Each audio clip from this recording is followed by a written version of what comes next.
We will not be running the scoreboard today besides the score because our iPad overheats if it's in the sun for too long. So we'll keep you updated on the count and outs and bases and everything through commentating. It's the catcher Cottle, who's a name Pleasant Grove fans might be familiar with if they watched the football games this year. It is not the same Cottle. It's a different Cottle. Don't know if they're the same family or not, but he is catching today for Taylorsville. Yesterday, he went 0 for 2 with 2 strikeouts. Good backhand by Scow. Throw in time. Good stretch by Gardner. That was a great play. Great play, bud. Scow has just been... Well, it's interesting to just judge Scow's performance so far because he had a great play in the top of the first inning. First batter just made a, honestly, Derek Jeter-esque throw and then had the error 2 batters later. And then he had a great backhand there, fired it across the diamond. Gardner with the stretch got him out. It's Kramer up for Taylorsville now, and the pitch is high for a ball, 1-0. That's the first ball Tua has thrown this inning. 6 pitches, 6 strikes, 2 outs. So he was on track for an immaculate inning before, as Tua will field. Throw nice. In time, 1-3 ground out. So Taylorsville quickly goes down 1-2-3. Pleasant Grove will send up 6, 7, and 8 in their order right after this.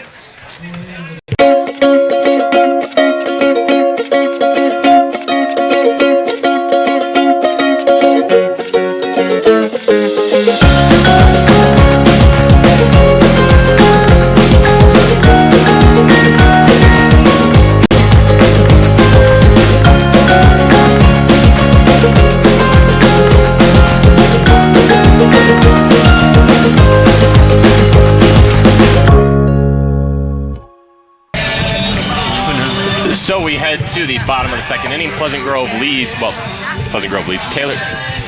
We're tied 0-0 still in the bottom half of the second.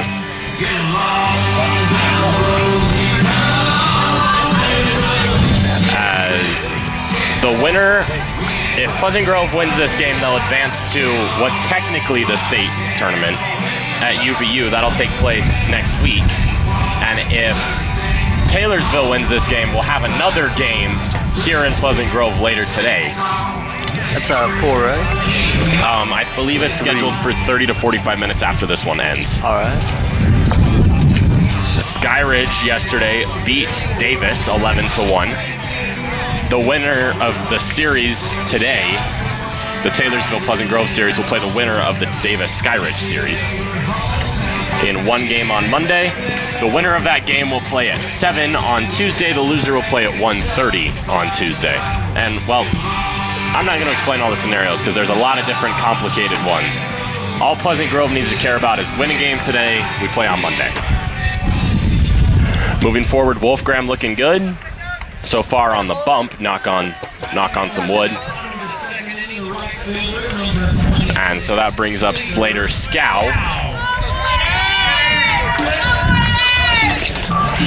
As he'll lead off the top of the second inning. Slater Scow, he's often overshadowed, I would say, by his brother Riker Scow, the senior shortstop. He's committed to play at BYU. So not at all a dig on Riker and his accomplishments, but Slater, just being the brother of Riker, has gotten overlooked. Playing some great defense in right field. He's played in the infield a little bit. Their first region game. 1 second. I just needed the password again when I took it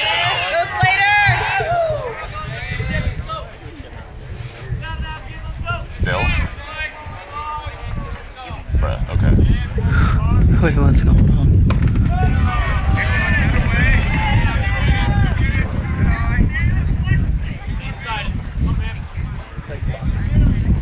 I can just do that while the stream's running, or do I have to wait? Do I have to end the stream?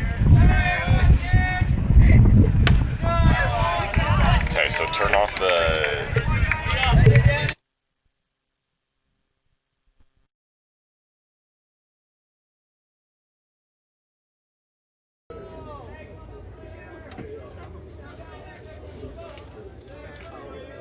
Do I unplug it when it's back on, or do I unplug it when it's off? Okay.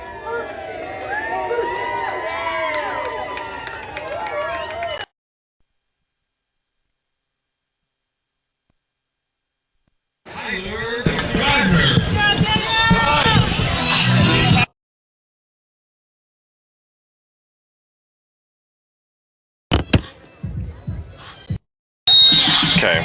Does it? Head overheated. Okay. Let me know if anything is different. Just text me though.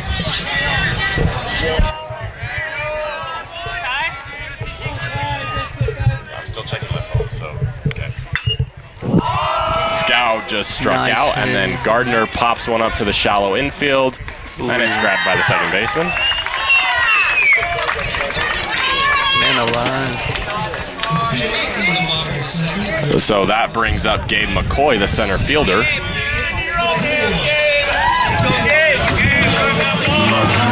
And then he will be followed by the second baseman, Jacob Baxter. And then the lineup will flip over for Pleasant Grove. So McCoy with 2 outs, nobody on. As that pitch is right down the middle for a strike. Taylorsville fighting early here.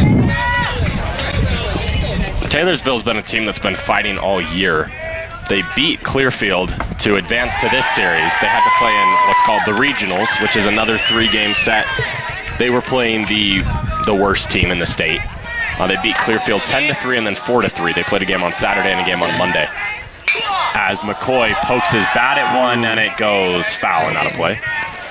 They're 17-6 on the season. They lost 1 series this season to a 21-4 Cypress team. Wow. And they had a 5-game stretch averaging 17.2 runs a game. Man alive. And Braden Marks threw a no-hitter yesterday in 5 innings against that same team. As McCoy strikes out. So a 1-2-3 inning with 2 strikeouts. It's 4 on the day for Healy. Top of the 3rd coming up.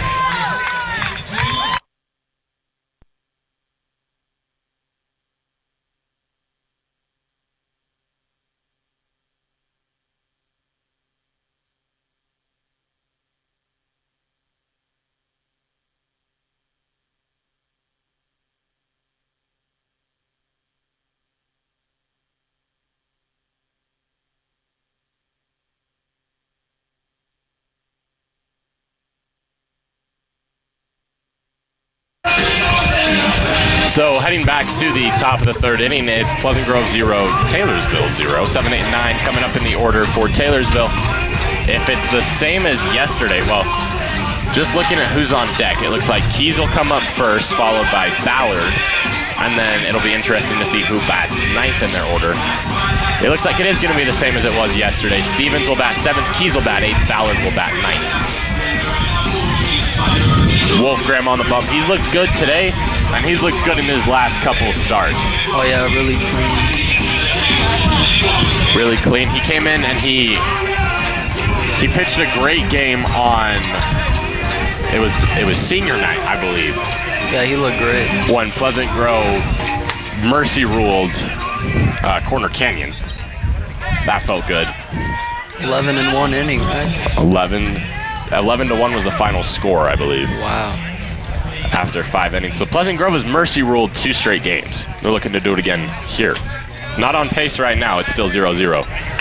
But Pleasant Grove would gladly take just a win here to move on and go to UVU on Monday. And Wolfgram back on the mound. And he will face the second baseman, Stevens. Oh, excuse me, it's Keys batting first, the DH, or he DH'd yesterday. Nice pitch. And then Stevens is on deck as Wolfgram opens him up with a strike.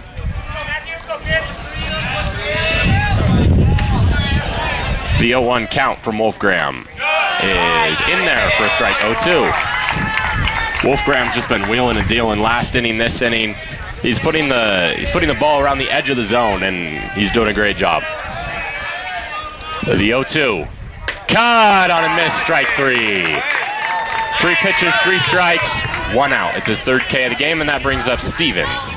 It's making it look easy right now. Stevens on the year has 2 doubles and 7. Well, in the regular season, he hit 2 doubles, but he had 17 RBIs paired with it.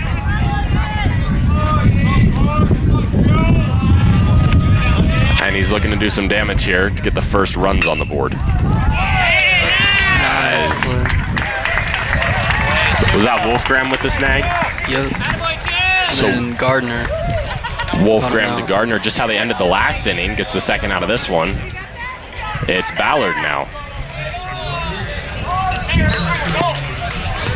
And then the lineup will flip over. It'll be the pitcher Healy on deck if Ballard can get on.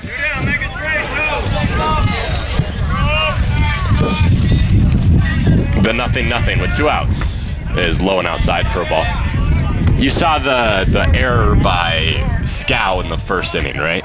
Yeah. So the PA announcer here said it was scored as a hit. I believe, and I have it scored as an error because the ball hit his glove. So by rule, I believe that's an error. I don't know if there's a flaw in my logic there, but I believe Tua just has the error. That's the only base runner he's allowed. As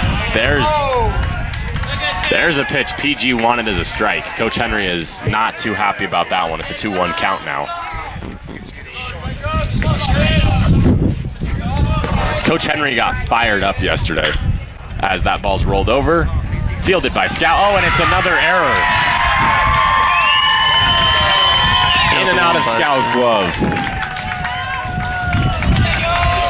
So he's gotten 2 beautiful outs with his glove, and now he has 2 errors with his glove. The lineup will flip over to Healy. Scow's been so good defensively all season. It's odd to see him playing like he is right now. And obviously he's still, he's still doing great. He drew a walk offensively in the first inning. Like I said, he's had those 2 really good defensive plays so far today. But just not crisp. He looks a little tight out there. As high and inside, they'll check on the runner first. He's back in time.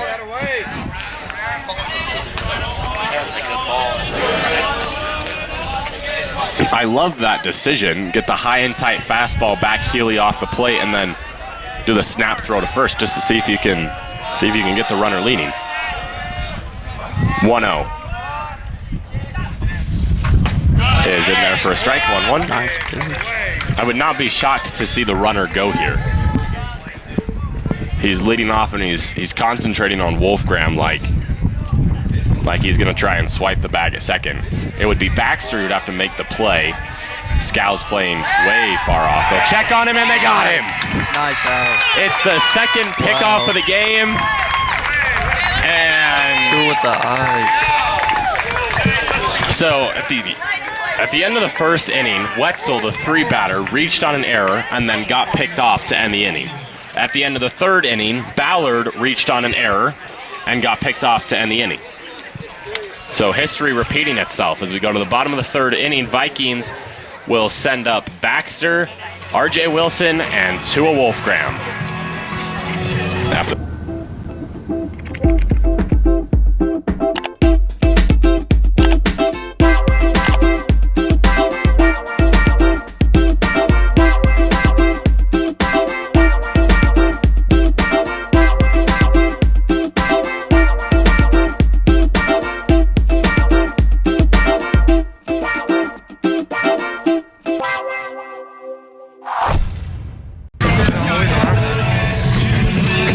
After 2.5 innings, it's still 0-0 here. Wolfgram's pitching. Grady's faced 9 batters.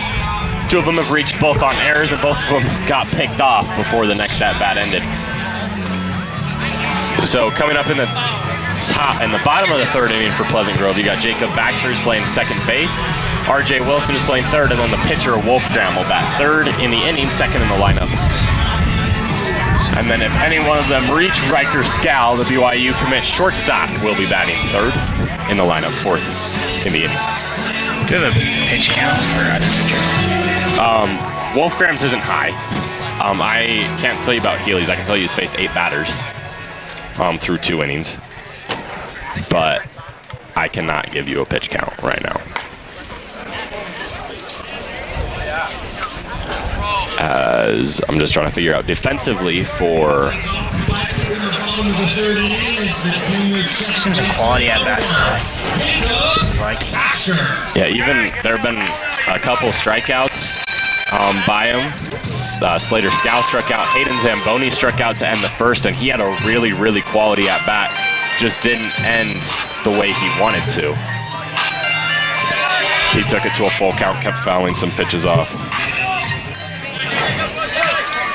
So we are in the bottom half of the third inning. As Healy deals, Baxter shows bunt, it gets by the catcher. So they'll probably bring the corners in now to watch for that bunt. As first base is in, he's standing in on the grass. And then over at third, it's, he's about five steps behind the grass. As Baxter shows bunt, lays a perfect bunt down the third base line, just a little too hard. He's out at first.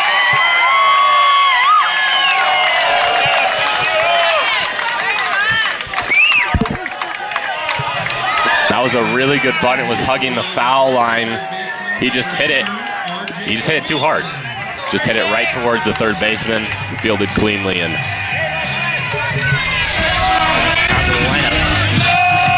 Okay, it's R.J. Wilson coming up. He doubled to left field in the first inning to open up Pleasant Grove offensively.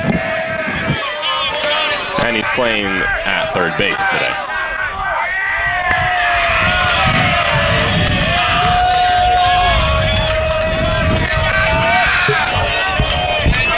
Wilson, the left-handed batter, against the righty pitcher, Healy.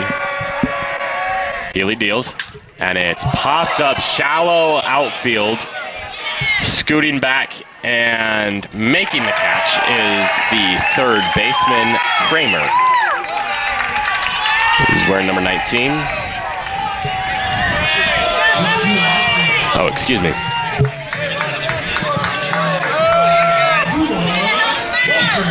I think I have the wrong guy. Give me a second. I'll pull up who actually made that catch. Kramer's playing a short today. He played third base yesterday with Healy playing short, and then Healy's pitching today.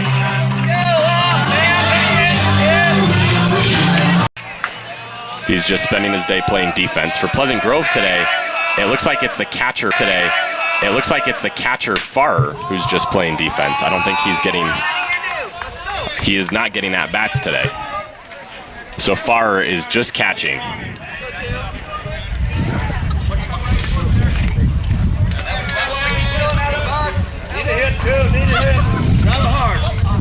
Wolfgram had a great game yesterday. He went 2 for 3 with a home run, a double, and a walk. Scored 2 runs, one off his own home run, and then as he pops that one high in the air to center field, coming on. And not making the catch. Tour will slide into second safely. It's going to be an E8. And Wolfgram's on deck. Wolfgram's on second. It's Riker Scow, the shortstop, coming up with 2 outs and a runner in scoring position. Knowing from experience, those baseballs are hard to track, but I feel like that one's high enough should be fairly simple out. Vikings escape the runner. I think he was looking right in the sun, but it's a routine fly ball. You just gotta come on and make the catch. And obviously, we're sitting here at a table behind home plate. It's a lot easier to say it than it is to do it. But it's Kobe Allen playing third base for Taylorsville. He's wearing 19, and as I mentioned earlier, he's not batting today. He's wearing number 20. As Wolfgram dances off second, and he'll try and go to third. Throw is not on line to a safe. Now quality hit should score a run. It was a good throw. It was a good jump by Tua as well. The throw got there in time. He just threw it to the wrong side of third base. He couldn't get the tag on. And again, that's another thing. It's a lot easier to say than do. As that pitch is high for a ball. In the first inning, Scow walked. against Healy as well. We'll have Taylorsville's defensive line in right after this pitch. The 1-0 is skied to left field. It's foul, but it's not out of play, and the catch is made. So I guess we'll get the defense for you to start the bottom of the 4th inning. Wolfgram comes out for his 4th inning of work in a tie ball game.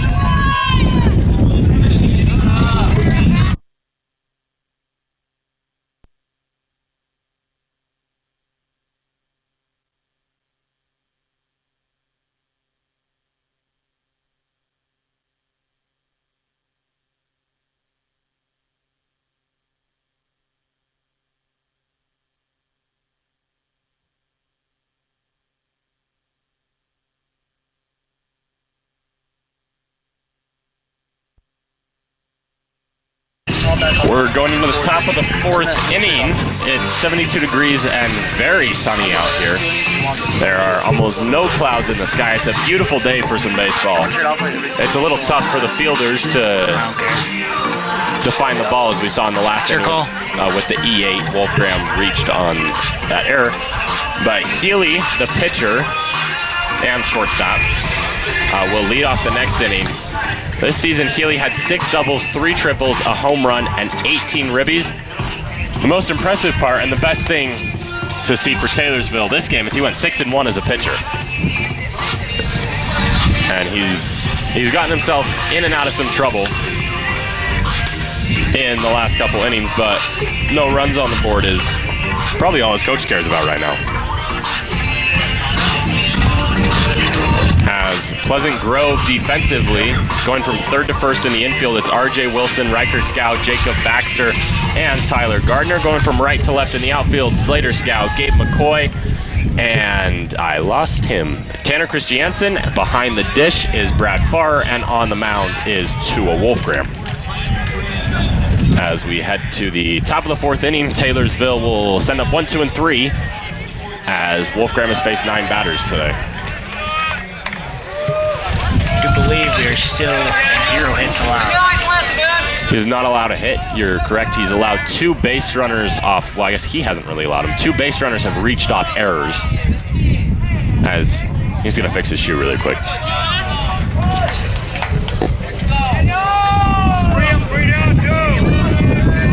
So against Healy, the pitch is low for a ball.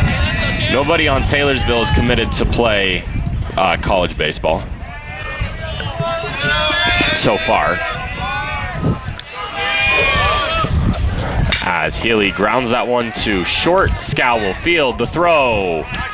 Good stretch by Gardner one more time. He's done that a couple times today. So you know how I said earlier history repeats itself?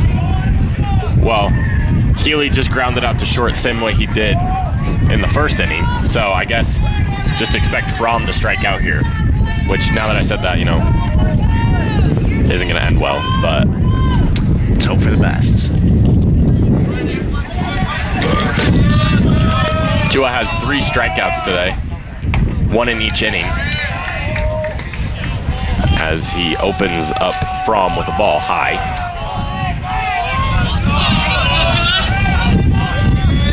The 1-0 in there for a strike. Good fastball on the outside part of the plate.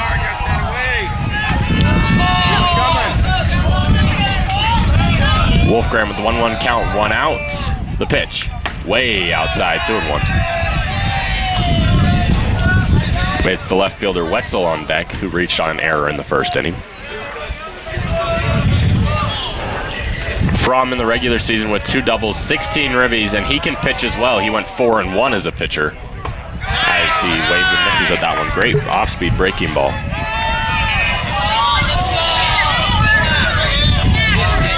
Looked like a slider going away from the batter. As the 2-2, low in the dirt for a ball. Count moves full, payoff pitch coming in.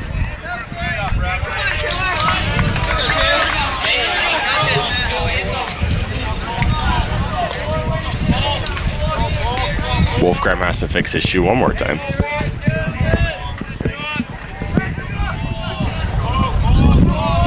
So So the 3-2 with 1 out. Wolfgram walked it. So it's the third base runner of the game, the first that you can really pin on Wolfgram. The first 2 were errors.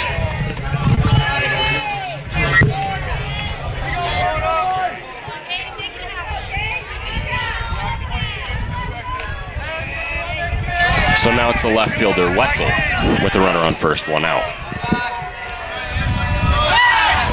I would not be surprised to see Fromm try and steal second to take the double play off.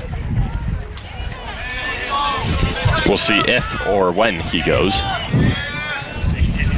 As there's a ball at the upper outside part of the plate. Looks kind of like a borderline pitch. I believe it was right where Wolfgram wanted it. I think he just didn't pull the swing he wanted. The 1-0. And he'll probably, he deals. Cut out and missed. I'd expect him to keep throwing that pitch, throwing off speed, throwing breaking ball down in the zone, trying to roll a double play, get out of the inning. Watching the base runner, he's not taking too aggressive with the lead. Almost scared of Wolfgram's pickoff. And he's got 2 today. He's looked really, really good with his pickoffs throughout the season. And the pitch in there for a strike 2.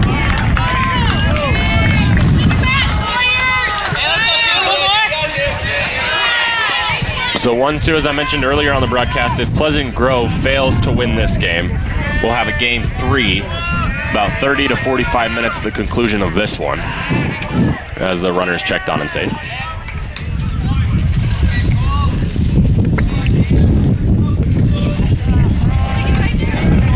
And then the winner of this game will play on Monday at 11 o'clock. Wolfgram's pickoff move, I don't know what he's doing, but it's nasty. It's extremely fast. I mean, he's got to have some sort of benefit playing catcher and trying to get those snap throws to first.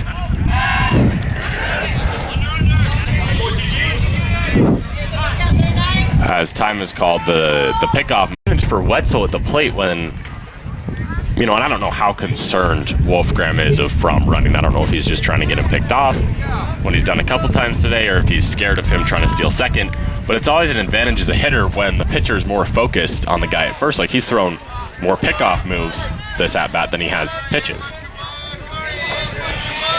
As the 1-2 from the righty Wolfgram is poked in front of the plate. We'll see.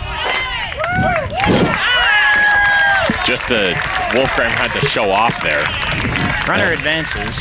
As it's a 1-3 ground out, and Fromm moves to second. So it brings up the second baseman, Muehlstein. Register is a foolish choice. That was kind of, I'd describe it as a swinging bunt there. That Wolfgram snagged off the hop.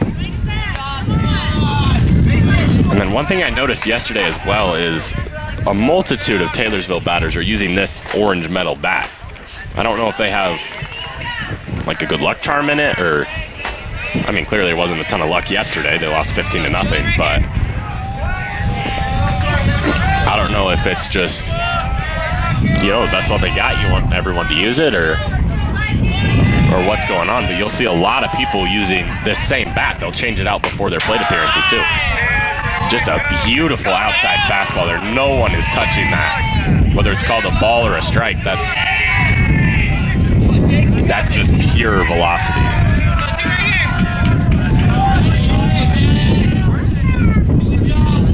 Time is called by the batter.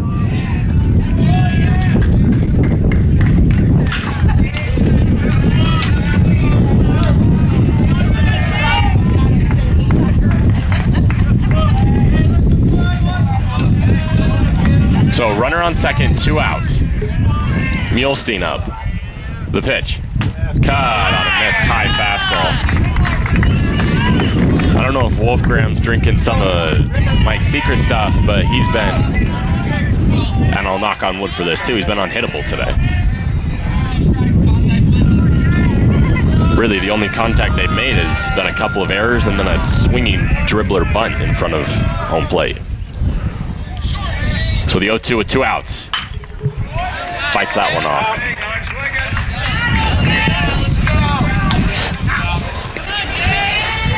That two-seam fastball he throws is a nasty one for hitters to hit. And he pairs it so well with his off speed that it's just, I think, from what I've seen, it looks like a slider that he just kind of, when he throws it perfectly, it starts going away from the batter at the last second. Never crosses the plate, but it looks, it's just a beautiful pitch. We'll see if that's where he goes here. Time was called, and he fired a fastball right down the middle.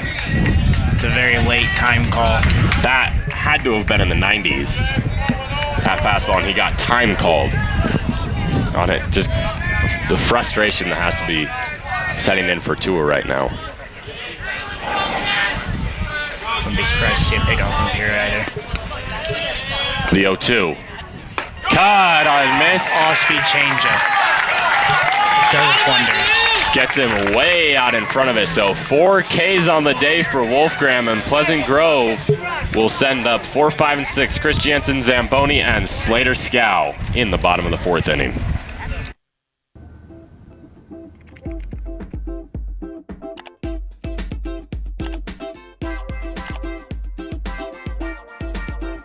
Country music is amazing. I'm gonna be on, like, if you doubt country music because that's the popular thing to do, like there are just all types of country music for everyone. It's okay. It's not the best, but I like it. I'll give it a shot. If you don't want to listen to like the guitar country music, like listen to some Morgan Wallen. He's got pop. He's got fun. Like if you want to listen to the guitar country music, like there's a lot of good stuff out there.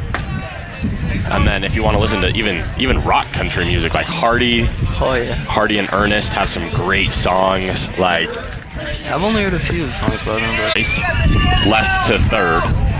He did great yesterday, and he did play really well. I have his stat line here. He went 2 for 3 with 2 singles and 3 ribbies.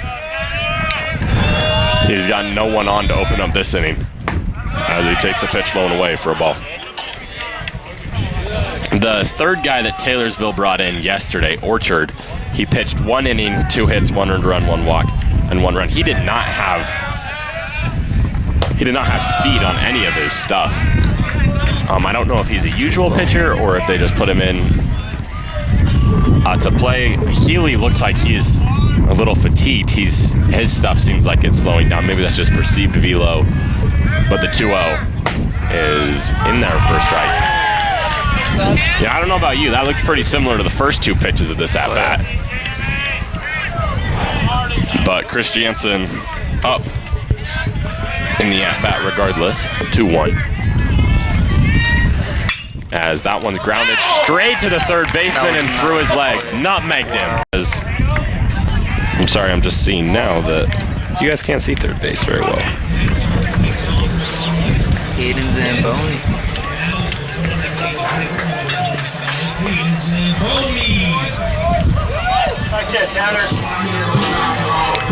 Hopefully that's a little better.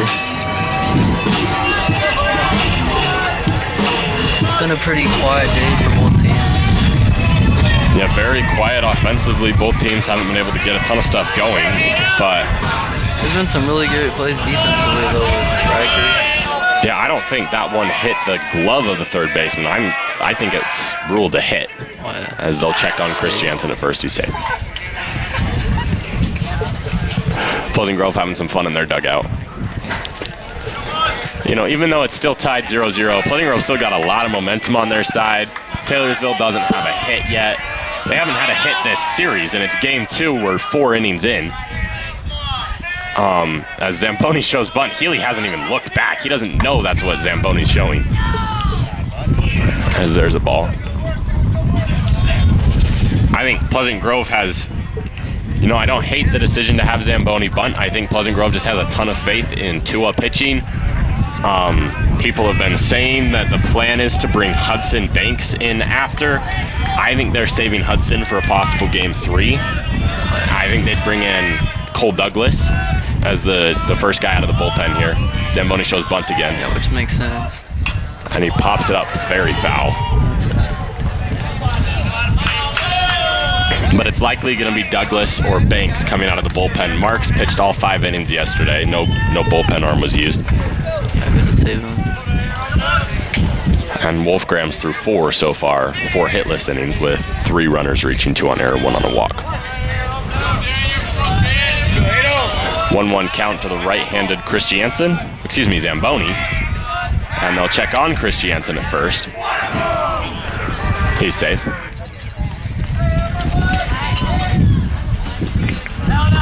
It's 2:15, school's just getting out.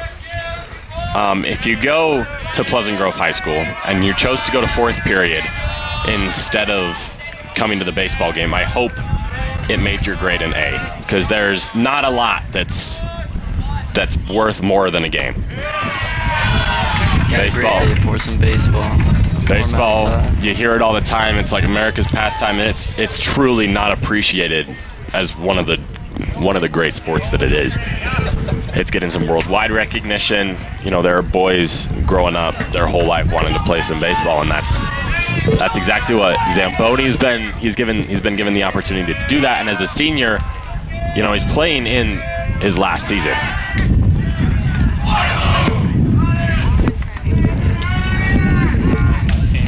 And it's just, you know, Zamboni hasn't signed with a college team. Only 2 Viking seniors have signed with the college teams. Braden Marks, who pitched yesterday, is going to BYU. And then, Braden Marks is going to Hawaii. Riker Scow is going to BYU. Wolfgram has signed, but he is a junior, so he will be back next year, as that pitch is way outside, 3-1. So some of these seniors, the big ones, Hayden Zamboni, I believe, no, Gabe McCoy is not a senior. Hayden Zamboni, Braden Marks, Drake Terry gets a lot of pinch running opportunities coming in. He pinch hit yesterday when the Vikings were up big, and that was a really awesome moment, giving him the opportunity to play in a playoff game for his senior year. As the 3-1 count to Zamboni with the runner on first. I expect the runner to go here. Instead, he just takes his walk. Oh, and the pitch was called a strike. Christiansen started running because he thought it was a walk, so he gets to second easily. Just not a great call. Coach Henry not liking that either. And the ump's gonna. He's very upset. The ump's gonna go have some choice words. This is. Man alive. The catcher couldn't even catch it. A lot of talking. This would be a weird rule, but I am of the belief that if the catcher doesn't catch the ball, I don't think it should be a strike. Oh, yeah. I think, you know, obviously you could never really make that a rule, because it would really become exactly what the NFL has. What's a catch, what's not a catch, what's him transferring to his glove, transferring to his throwing hand and dropping it. And Zamboni looking for a ball don't lie moment. Yeah, no one likes that.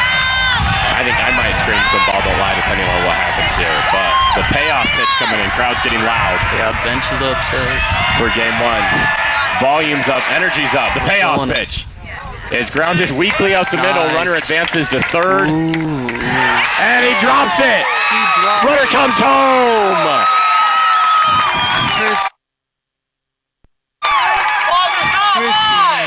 So an error by the shortstop.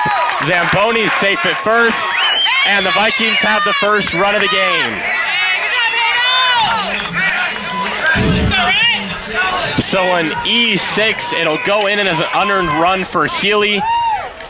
And Coach Henry's going to go talk to the home plate umpire. They're putting in a pinch runner for Zamboni coming down. And I believe they're just talking about the pinch runner. Obviously, you could always have a lot more going on in those conversations that we can't see. And the pinch runner for Pleasant Grove is someone I actually don't recognize, number 27. It's not Van Haney or Terry or Robinson, who are their primary pinch runners. And he wasn't very warm coming in this game. He's running up and down the first baseline while there's a mound visit going on. Who is 27? The age-old question. Still teaching. Slater Scow up at the dish. He struck out in his first at-bat. Number 27, Rex Harward, is in the game as a pinch runner. Has he played any games this week? I feel like I recognize the name, so I'm going to say he has played in a couple games, but it's just interesting to see Pleasant Grove choose the pinch runner that they chose. Like I said, usually it's Terry coming off to run, Robinson coming off to run, or Van Haney coming off to run first. So I don't know if Harward just has something special that they're looking for here, as there's a ball low and outside. I'd expect him to steal with no outs, trying to stay out of the double play. Pleasant Grove is up, and the umpire is going to go talk to a coach. Baseball game, get back in there, do your job. He's telling him to knock it off. No one is liking that right now. They're having fun, Blue. And there was a guy yesterday as well for Pleasant Grove. One of Pleasant Grove's coaches and then Coach Henry as well. He's getting crazy. Was, the umpire's ego, you could say, they've gotten in the way of both of these games today and yesterday. Pleasant Grove hasn't really let it affect them. They've scored 16 runs. Taylorsville hasn't sniffed home plate. Man alive.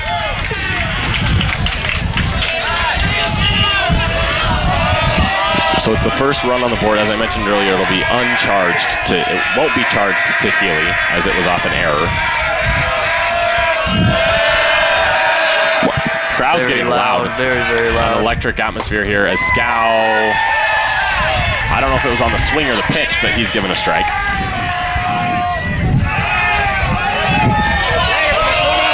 It's 1-0 Pleasant Grove in the bottom of the fourth with nobody out. Harward running for Zamboni on first, and then Scow at the dish here. Gardner on deck. The first baseman Scow shows bunt. Good bunt down the third base line, can't be grabbed. Harward started around second, head to third. Good eye by Healy to start running over there to cover the bag, so he stays. Runners on the corners. Some great plays. As it's an infield single by Slater Scow.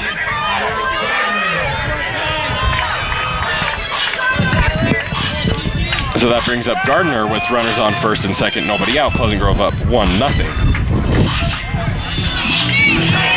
So as I just mentioned, Pleasant Grove has scored 16 runs in these two games. 5 innings. They only came up to bat for 4 innings yesterday, and they're just finishing their 4th inning batting today. Or actually, I guess they just started it. There are no outs. Yeah, Taylorsville has come out, but they realized what happened to him yesterday. Gardner shows bunt, pitches way high. Dang. Again, just you love to feel the electricity, the atmosphere coming here. It's been high all season, and it just gets turned up in the playoffs, and that's why you gotta love the playoffs so much. You can't wait. You gotta anticipate for what Monday is gonna be like. If Pleasant Grove can advance and play at UVU. They're only up 1-0 in this game. There's a lot of momentum on their side, but as that pitch is popped up out of play, and no catch made by a fan. That's a little disappointing. But Healy with the 1-1 count now, nobody out. The first baseman's way in on the grass, probably 2 or 3 steps, and then the third baseman's probably 4 or 5 steps off in the dirt. It is a great day for some baseball. We're looking at just about 70 degrees. So a 1-1 count, 0-1. Pleasant Grove leads. Bottom of the 4th inning. Getting loud here again. And they'll check on the runner at second. Healy steps off.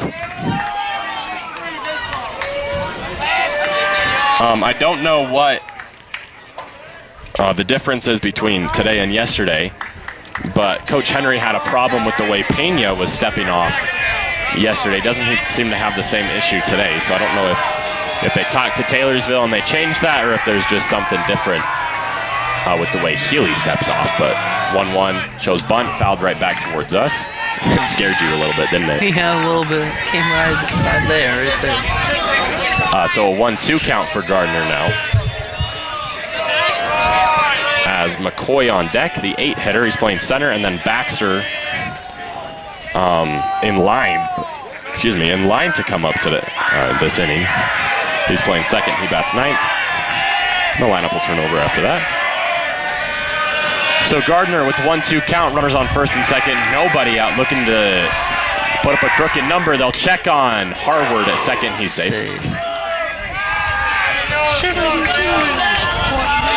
As I think Pleasant Grove might be trying to get on I think they're on the umpire's bad side. He got mad at the dugout for saying something. I don't know if it was good move or if they were making fun of the error. He said a few things. But the umpire was not too happy about that one. The 1-2. Caught on a missed strike 3 for Gardner. So the first out of the inning brings up Gabe McCoy, the right-hand hitting center fielder. The young guy's putting in some work here. You know, Pleasant Grove's so solid, 1 through 9. Taylorsville hasn't been they haven't been able to produce at all. They have 0 hits this series. Oh, yeah. They've came up to bat 9 times, for 9 innings. But the top of the order for Taylorsville, 1, 2, and 3, put up such good at-bats. They just haven't been able to break through. And then 4 through 6 for Taylorsville, maybe 5 through 6. But, you know, a significant part of the Taylorsville order just is they look lost up at the plate. As there's a strike, 0-1. And Taylorsville is not a bad team. That's not what I'm trying to say at all.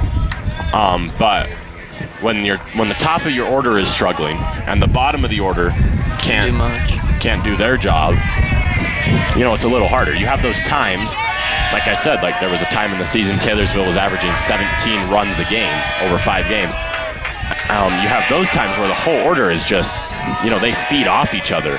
And there's not much to go around right now for Taylorsville. Make connection here, Dave. As McCoy is just looking to advance the base runners in this at-bat to bring up Baxter. As he's got the 0-2 count in his pocket right now. He's a great hitter with 0-2. He's just as comfortable hitting with 2 strikes as he is with no strikes. He has a great contact first approach. He's never looking to hit the ball 450 dead center. Always just trying to find a spot to drop it in as he strikes out there. Back-to-back strikeouts brings up Jacob Baxter with 2 outs, runners on first and second. Those are some good tries, too. Those were some healthy hacks. Oh, yeah. Out of McCoy. As the sun is starting to impact me. Hey, let's go, Baxter! So 2 outs, Jacob Baxter trying to make a straight line, a curved line for Pleasant Grove's runs this inning. That was an interesting analogy. As he grounds one in short and third, fielded backhand throw, not in time. The bases will be loaded. I don't know if Baxter lost his shoe while running. He's got 1 shoe on right now. Little momentum here. Yes, we're going to call time to let him. RJ. But great job by Baxter to hustle out of the box, and that brings up the top of the order, RJ Wilson. Momentum is swinging the Vikings way now. As it's their second infield single of the inning, which has got to be so frustrating for Healy. You've gotten both of these batters to make weak contact. Baxter rolled over that one, just hustled out of the box, and you know, you never think, oh, it's a good thing, you know, that batter hit that ball as a slow dribbler, but hitting that as a slow dribbler to short gave him the time to get the ball, to get over to first. So bases loaded for RJ Wilson. He hit 1 home run this season against Westlake. It was his first varsity home run. And now the left-hand hitting third baseman's looking to do some damage here. Let's be the time. First strike. If he can get on, it brings up the catcher Wolfgram, who's 0 for 2 today. He reached on an error to center and then struck out in the first. Wilson's 1 for 2. He had a double in the first and popped out to third in the third. As there's a pitch in the dirt, 1-1. 1-1 with 2 outs. Bases are loaded. Bottom of the 4th inning. Pleasant Grove 1, Taylorsville nothing. R.J. Wilson up in a big spot here. The 1-1. High and outside, 2-1. Healy's only walked one man. It was Scow in the 1st inning. He's down in the count 2-1 right now, but can easily get himself back in with one pitch. A big 2-1. The expected batting average off a 3-1 compared to a 2-2 is a big difference. So a big 2-1 pitch here for Huge Wilson. for the Vikings. Fouled off. Good contact by Wilson. That was going to go. That would be a home run in the, maybe, no, To the softball field. Goes over the fence there. big screen. As now it's a 2-2 with 2 outs. Pleasant Grove leads 1-0. Bases are juiced. Wilson with a chance to give the Vikings some huge runs. Big momentum.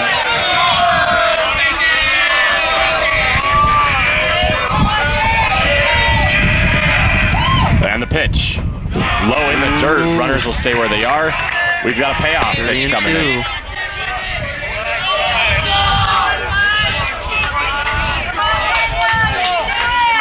This would definitely give us some big momentum here heading into the defense. Energy is going up. It's a payoff pitch with the bases loaded, 2 outs. Runners go. It's hit up the middle, base hit. Nice. Rounding third, coming home is Slater Scow. 2-run score. It's runners on the corners and a big 2-out, 2 RBI single by R.J. Wilson. Man alive. Great play. And the runners scoring are Slater Scow, and Harward, the pinch runner, scores as well. Or excuse me, yeah, it's Harward, the pinch runner, who scores. So that brings up to a Wolfgram with runners on the corners. Where's the visitors bullpen, you know?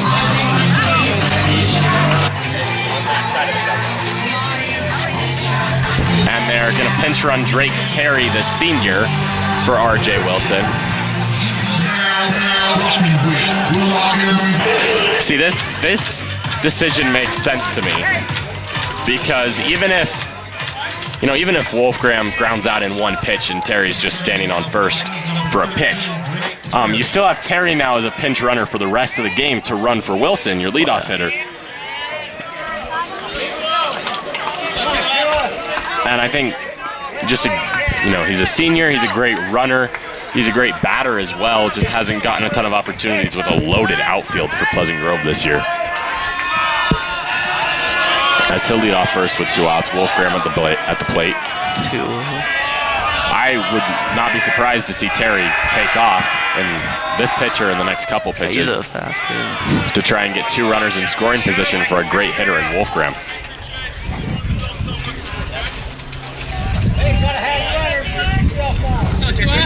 It's 3-0 Pleasant Grove. Wilson with 2 RBIs. Those are the first earned runs tacked on to Healy. First one was unearned. It was scored on error by the catching error by the first baseman. So the 1-0 is hit sharply down the left field line. Foul. Ooh. Terry was already around the corner, headed for third. Wolfgram had just stepped on first when that ball landed. Baxter was almost to the home.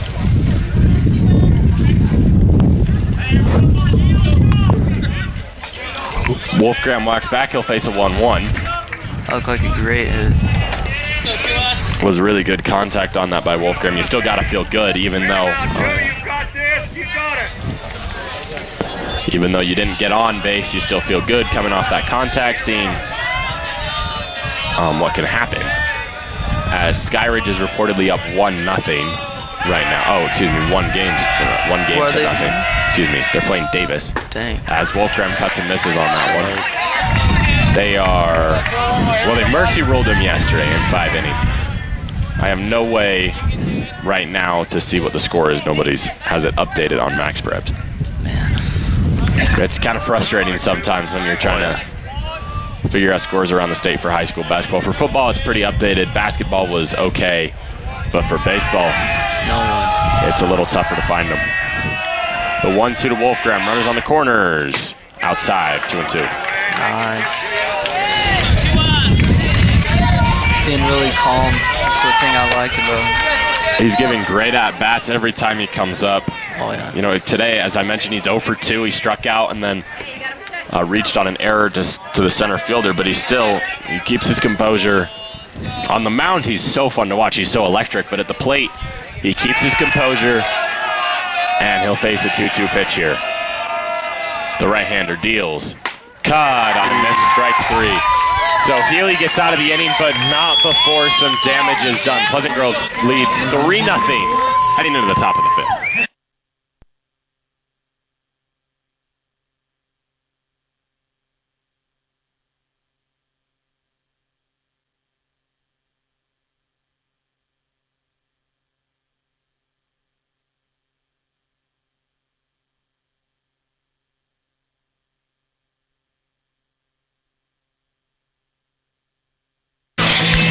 So we head into the top of the 5th inning. Pleasant Grove leads 5-0.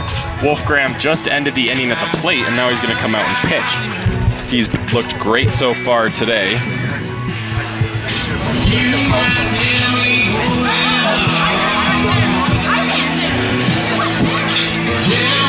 As he hasn't allowed a run or a hit at that. He's allowed a couple base runners, but...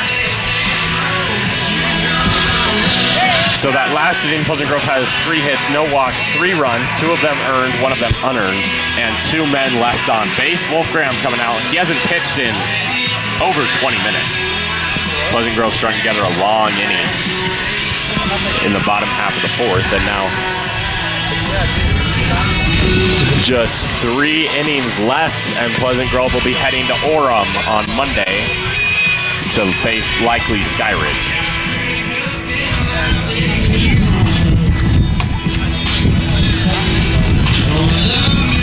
Wolfgram's just looked so good out there today. Do you expect him to go the distance? His pitch count is not high. He's had a couple really, really short innings. Do you expect him to go the distance? Do you think do you think Coach is going to turn to the bullpen just to turn to Douglas or Banks for the security?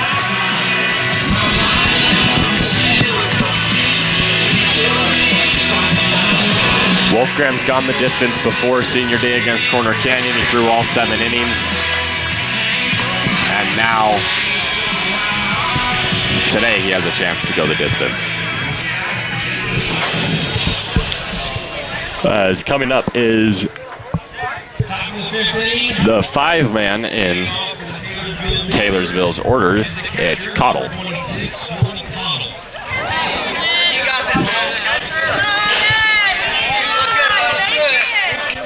Just optimism for Pleasant Grove heading into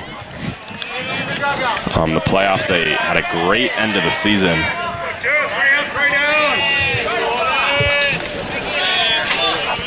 As Wolfgram's ready. The pitch is in there for a strike to open him up 0-1.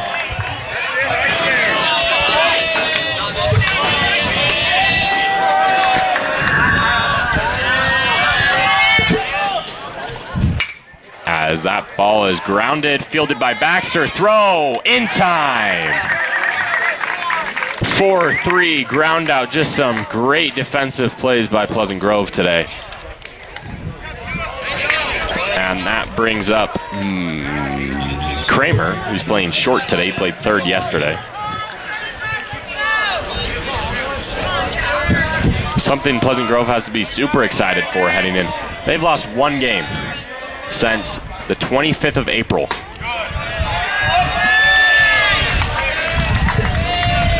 They're 8-1 in that stretch.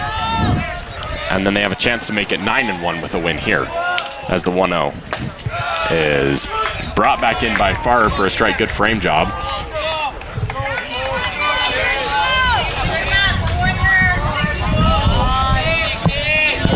The 1-1 is high by his head, 2-1.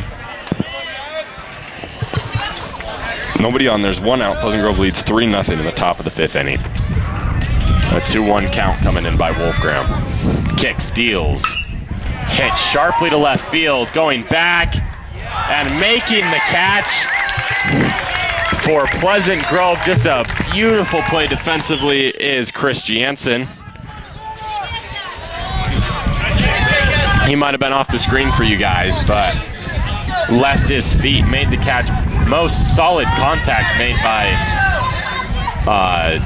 Taylorsville today, as Keys, the DH, is up next.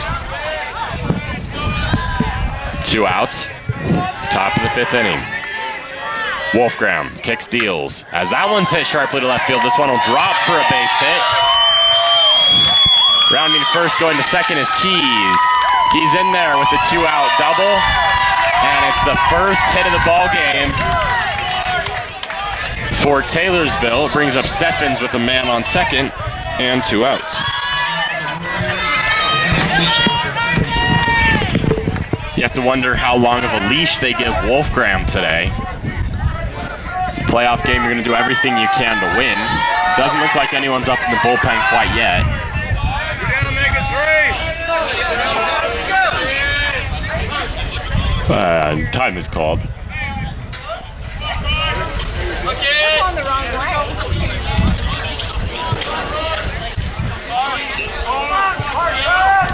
So 0-0 with 2 outs. It's Stevens up, the second baseman. Runner on second. Second time Taylorville has had a runner in scoring position this game. Good snag by Farr, keeps the runner where he is.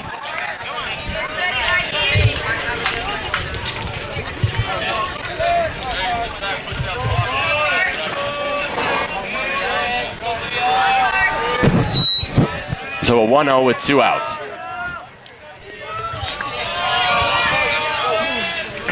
Time is called by Stevens. Infield's playing back, just trying to get the 1 out they need.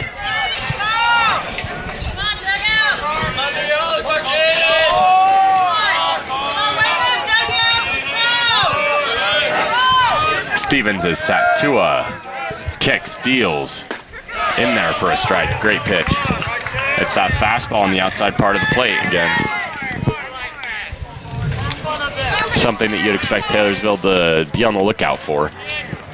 And, you know, whether they are or aren't on the lookout for that, it's just a tough pitch to hit.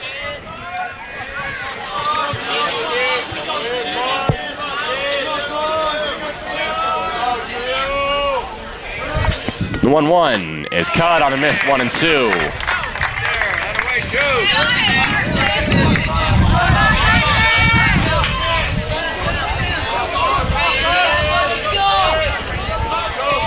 Wolfgram looking to get out of this inning. He allowed his first hit of the game. And now he's 1 strike away from ending the inning.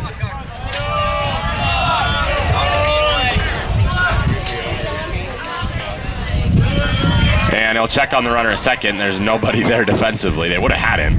I don't think his hand got back to the base when he was diving back.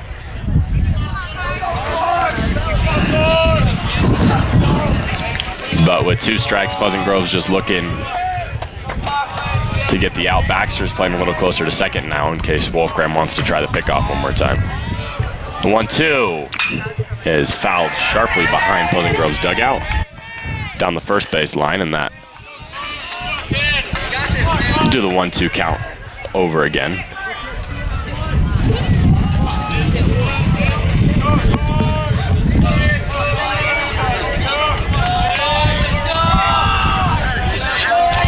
In the bottom half of this inning, Pleasant Grove will send up Riker, Scow, Chris Jansen, and Zamboni. But first they got to get Stevens out. The 1-2 is hit. It might find grass. And the catch is made by Jacob Baxter. Great play going back. Great inning overall from Baxter. Yeah, backpedaling. He gets what he needs. So it's 1 hit, no walks, no runs, 1 man left on base through 5. Pleasant Grove leads 3-0. With the feeling! With the feeling! With the feeling! All day like, all night like, offense like, defense like, with a sound like, with a sound like, with a sound like. Let's go, 1, 2, 3, let's go!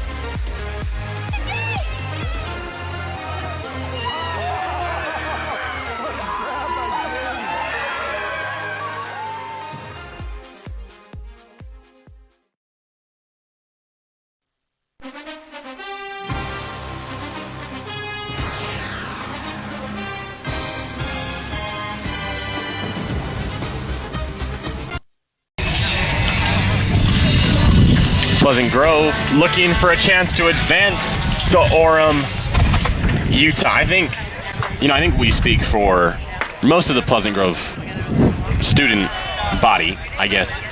Everything gets turned up during the playoffs. Football, baseball, basketball, attendance goes up in the playoffs. It's so fun to follow throughout the season. And then, it's fun covering baseball as it is. And then playoffs come around and it's just electric. What's the impact that Pleasant Grove can have on the playoffs next? Not go to the game. See, with the dugout energy being so high, affecting the pitcher, I believe, last inning so much. I feel like a full student body there would do wonders as the inside pitch nearly hit Scow. Yeah, you've seen what they've done in football against Bingham when we had the home game for football against Cypress, and then for basketball against Clearfield. Like, I was coming back as that ball is fouled out of play. I was coming back from a school trip actually, right before that Clearfield game for basketball, and I got back. It had been terrible weather, and the student section, it was like a Thursday night. Most people aren't planning to spend their Thursday night. How they ended up, it was just an electric atmosphere. We killed them by 40. It was just such a fun game to commentate, such a fun game to be at. And that's what it can be next week if Pleasant Grove advances. I believe you do have to pay to get into those games. But you don't really pay by game. You pay for an all-day ticket and you can watch, you can sit in the stands at UVU and watch baseball all day. 1-2 pitch, by the way, fouled back high. And he rings him up on that one. Questionable call here, as the catcher falls out of the box to catch that one, but Scow doesn't look too happy. It was a slider, or what I'm not great at identifying pitches, that's why I don't play baseball, but it looks like a slider going away from the batter, which is one of the toughest things to hit. Great job by Scow laying it off, but I think it should have been called a ball. Especially on a 1-2 count, it's tough to ring someone up with that. Similar pitch there, also called a ball. 1-0 to Chris Jansen, the left fielder, who's 1 for 2 today. He hit into a fielder's choice in the first and hit a single last inning. He led off and he scored a run. That pitch brought back in the zone. Great framing job from the catcher. Yeah, for those of you who don't know what framing is, it's basically lying to the umpire. So you bring a ball that's not typically it's not in the strike zone. The catcher will bring it back into the zone, and if they're good enough and convincing enough, they can get the umpire to call what wasn't a strike. It's a really valuable asset for a team if they have a good framing catcher. Go, Tanner! That's what turns the good catchers into great catchers. That's why decent pitchers into good pitchers. That's a 2-1 count is fouled towards Taylorsville's dugout. That's why, if you look at major league lineups, you have catchers who are hitting 150 who they put in the 9-hole because they're so valuable defensively. Because their framing is just something that you can't replace. And as you were saying, it turns good pitchers into great pitchers. Even just stealing 3 strikes a game is huge. As that's popped up, it's foul, but it stays in play. moving over, making the catch in foul territory is the third baseman, Kobe Allen. So that brings up the DH, Hayden Zamboni, who struck out in the first and reached on an error last inning. His pinch runner scored a run for him. It was Harward who came around. Yesterday, Zamboni went 2 for 3 with a walk, 2 singles, an RBI, and a run. And he's looking to, that's hot, he's looking to repeat his success today. As there's a strike on the outside part of the plate, great pitch. Zamboni's been super consistent, super fun to watch this year. He just puts up quality at-bats every time he comes up, as he's quickly down into an 0-2 hole.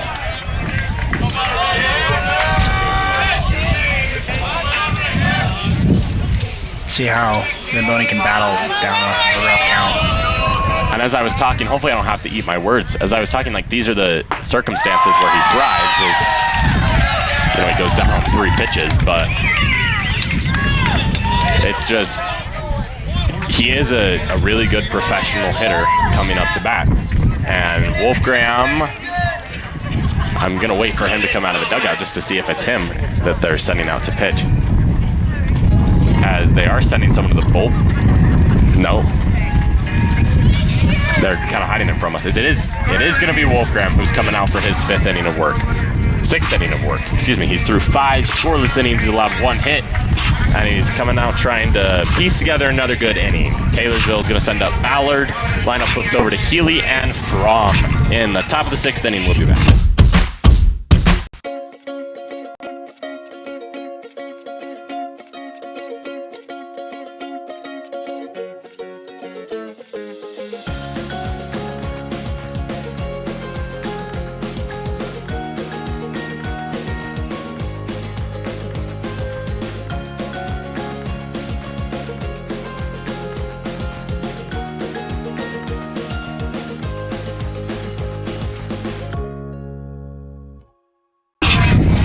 So after 5 innings, Pleasant Grove leads 3-0 to Wolfgram back on the mound. I don't see anyone in Pleasant Grove's bullpen, so they've got a lot of faith in him, and I hope he can go the distance. It's still a tight game, so if they do blow this lead, they have, well, I guess I shouldn't say it that way. If they fail to win this game, they have Douglas in the bullpen and Hudson Banks, who we'd expect to see pitch in the next game. And then if they advance to Monday, it's probably going to be Hudson Banks starting. If they don't advance, it's going to be interesting to see where they go. Marks will be on limited rest. He'll be on 3 days rest. So he'll probably pitch on Tuesday if Pleasant Grove can win this game. The playoffs after this round will be double elimination. So you have to lose 2 games to get eliminated. As Wolfgram deals, it's a foul off by Ballard.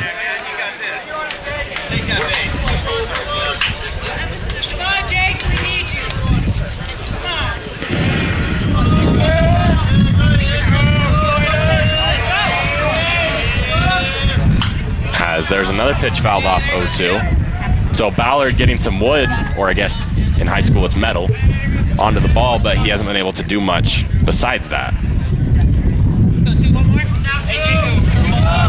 But you have to be feeling better as Taylorsville's coach. You're only down 3-0 with Wolfgram pitching so well. You're hoping that you can stay in this game and have a chance.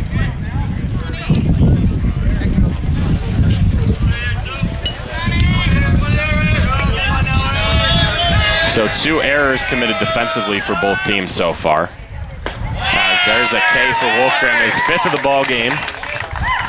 And the lineup will turn over to Healy, who grounded out to short both times that he's faced Wolfgram today. Both pitchers through 5 innings. And the pitcher for Taylorsville is batting right now. It's Healy.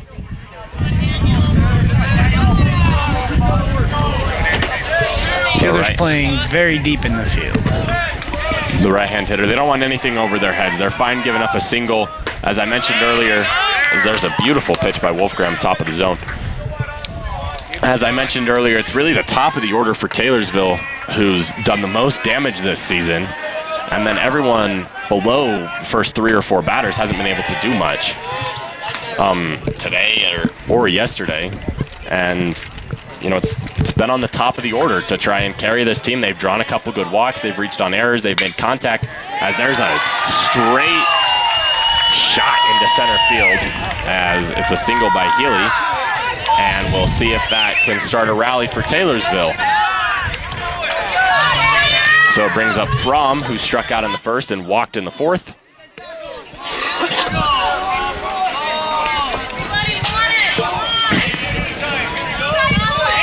So as you mentioned, the outfielders moving back I don't think it would have affected that play. It was kind of just It was a great line drive, probably drops. Just right up the middle. You'd love to see that if you're Taylorsville's coach. As there's a pitch outside. Be interesting to see if we get some bullpen action here. You know, I feel like the middle of the field is very underrated most of the time. You know, you got the pitcher right there, but behind him, even just a weak ground ball can find grass and get you a base hit if you can hit it straight up the middle. It is, you know, it's another thing, as we were talking about earlier on the broadcast, it's a lot easier said than done.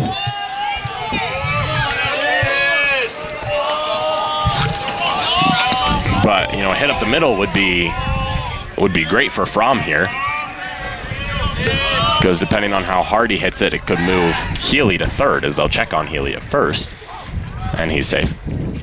Healy playing so close to the base that he doesn't want to get picked off. Give up one of the few advantages they've had. There are two trains of thought here if you're Taylorsville. And you can either be super aggressive or you can be super conservative. And, you know, there's not a right answer. And they'll check on the runner first, he's back in time. There's really no right answer. You can have Healy try and swipe a bag, get a runner in scoring position, push a run across, take off the double play, but you also have the chance you get a caught steal and you have 2 outs, nobody on. So there's the risky situation. Or you can have him stay at first, where there's a runner not in scoring position, the double play could happen, but you know you have your guy on base. And it's just a risky pick. You just have to decide what you want. And at the beginning of the year, I don't know how many games you were watching at the beginning of the year when it was almost unbearable to be out here, all the wind. But Pleasant Grove was taking a conservative option every game. You know, they were hardly stealing. And then they faced Skyridge, who was just running. When they had 1 out and a man on first, they were running every time. And Pleasant Grove started to mix that in and started to see a little success with it. So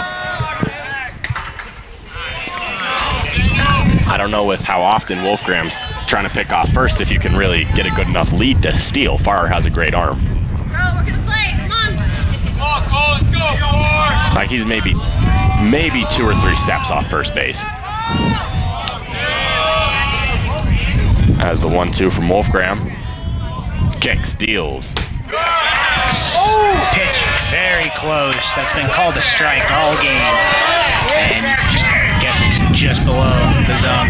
Wolfgram threw his pitch. Wolfgram put that pitch exactly where he wanted it. And he just didn't get the call. It's got to be frustrating. And, you know, we'll talk about that a little more after this at-bat. After,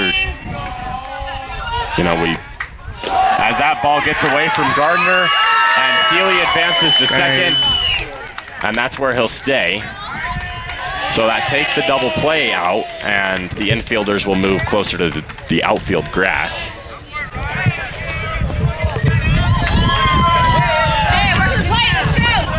So Wolfgram with the 2-2 count to Fromm, looking for a strikeout now.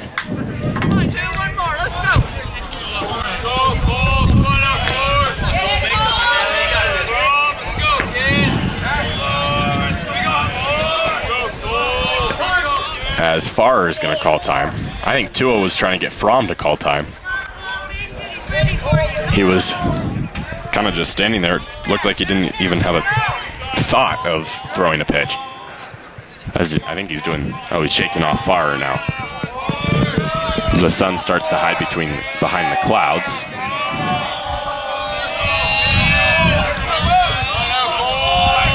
Wolfgram kicks, deals. 2-2 right outside. Slider outside, can draw a swing, count moves full.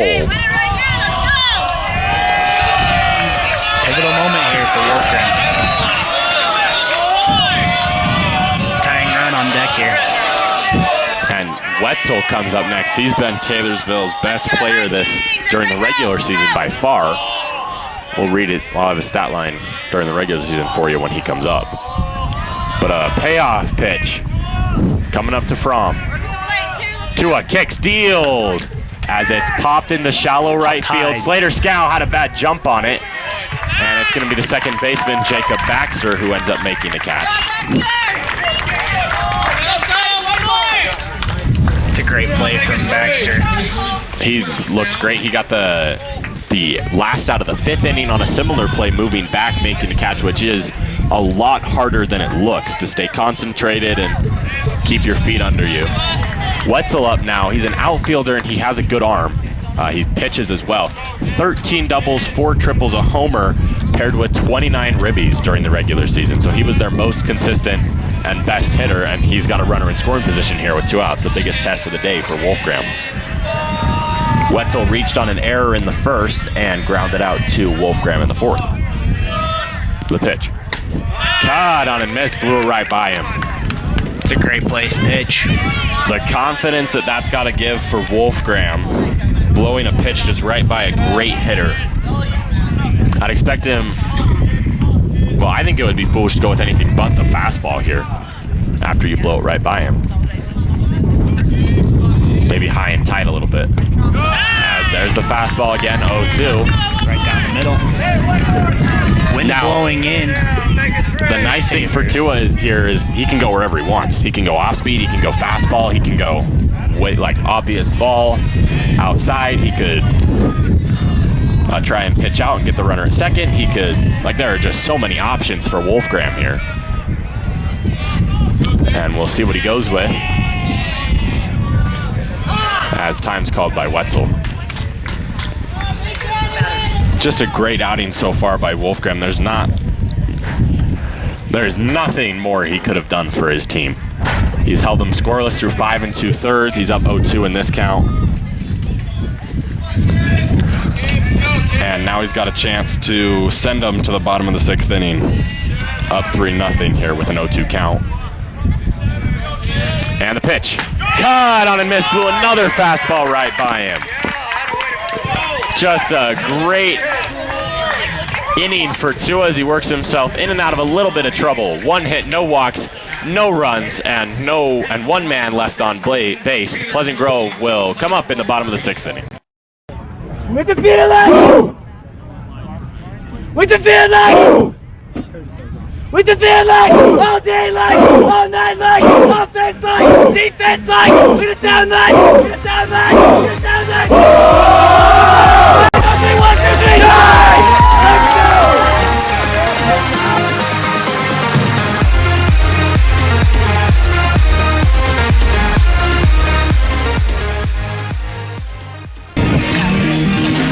So Healy comes out for his 6th inning of work. It's still 3-0. Wow, I don't know where I'm getting these numbers from. It's still 3-0 Vikings with all 3 runs being scored in the bottom of the 4th inning. 2 of them being scored up an R.J. Wilson RBI single. It's Slater Scout, Tyler Gardner, and Gabriel McCoy who will come up for Pleasant Grove. That's 6, 7, and 8 in their lineup. What's the goal? I mean, obviously besides scoring more runs, what's the best possible outcome for Pleasant Grove in this inning? Knocking Healy out of the game? I say quality plate appearances. Finding the pitch you want. You're just fouling it back. This is great pitch.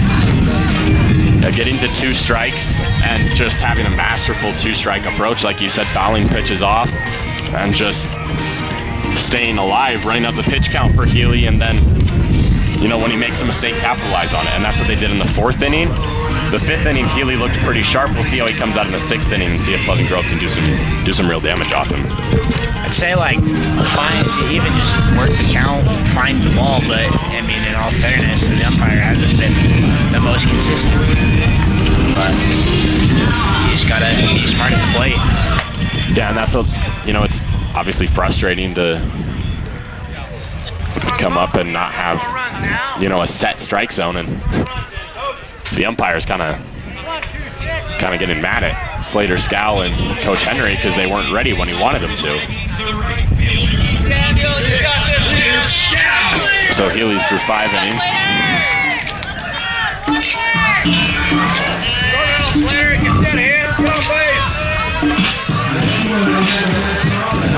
And we'll see who Pleasant Grove. Well, I'd say the main storyline right now is just to see who Pleasant Grove sends out for the 7th inning. If they stick with Wolfgram or if they go with a bullpen piece to pitch 1 inning. As Scow gets his pitch right off the bat, and just a fly out to right field. I think we're talking quality at bats. You know, I know it was only a 1 pitch long at bat, but I think that was a quality at bat. You find your pitch and you give it a ride. It doesn't go the way you want it, but you found the pitch you wanted and you did what you could with it. He attacked. I love what you say. You know, giving it a ride. You got solid contact. That comes off the bat. Healy's heart skips a beat, wondering, you know, if he just gave up a base hit. Because as you've been talking, you know, Healy's on the verge of having to leave this game, and he doesn't want to leave this game. You know, everyone's, as Gardner fouls that one off, nobody wants to, you know, be taken out of the game, and Healy's on that verge, not because he's pitched terribly, but just because of the situation the offenses has put him in. You know, you don't have any room for error right here. You just can't allow a run. So just the smallest slip up and he's gone. As it's the 0-2 count coming into Gardner. Time down the middle. Up across his head.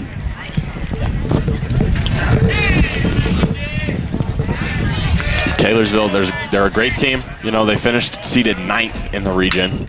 As that ball gets through. Third baseman doesn't make the play he needs to.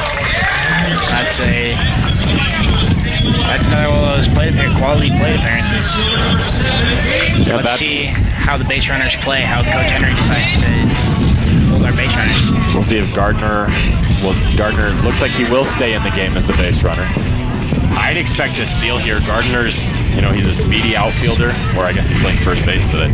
He's a speedy first baseman, and, you know, you got 1 out, you want to stay out of the double play, as we were talking about last inning. That's what Skyridge did. It exposed Pleasant Grove. It put a lot of runners in scoring position, and Gardner has a pretty decent lead off. Looks like he's leaning towards first more than second. McCoy fouls that one back. Baxter on deck. You know, it's kind of funny. Usually you think of first baseman, that the word fast doesn't really pair with first baseman all too well, but I think in this case it does. Yeah, Gardner is definitely not your average first baseman that you usually see. He does have a lot of speed on the base paths, and he's an athlete. You know, everyone out here is an athlete, and just in different ways, and they're check on Gardner.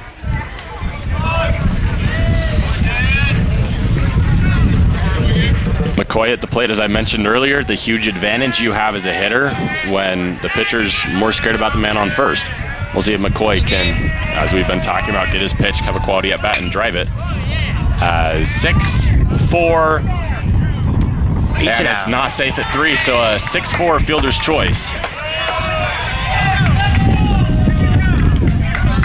Brings up Jacob Baxter with a runner on first and 2 outs. Had a chance for the double play there, just, you know, that's one of those times they have a defensive mistake that you just can't afford. At this point in the game, you have to turn 2 there, get out of the inning, bring your offense up for their last chance in this ballgame.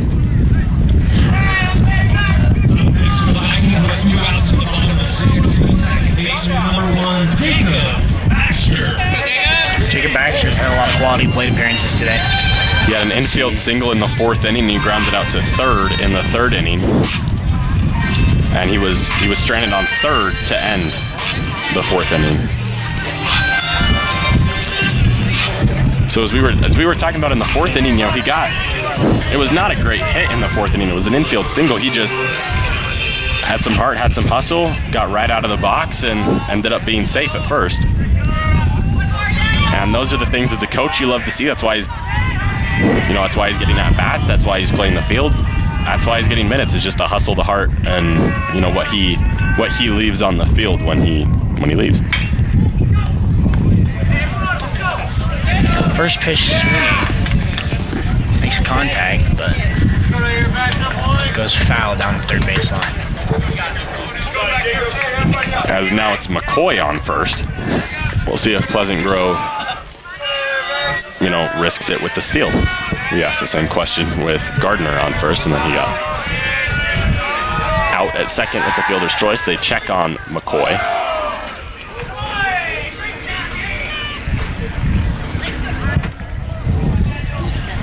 The vibes are high in Pleasant Grove's dugout. When you've allowed 2 hits all series and you've outscored them 18-0, it's gonna feel pretty good. Baxter shows bunt. Oh, pulls back and umpire still calls it a strike. I don't know if he got called on the swing, and he just ejected someone. I don't know who he ejected, but someone from Pleasant Grove's dugout just got out. I think it's Coach Scow, who just got thrown out of the ball game. We'll see if we can, and he's going to come out and give him a piece of his mind. We'll mute ourselves to see if we can hear some of this conversation.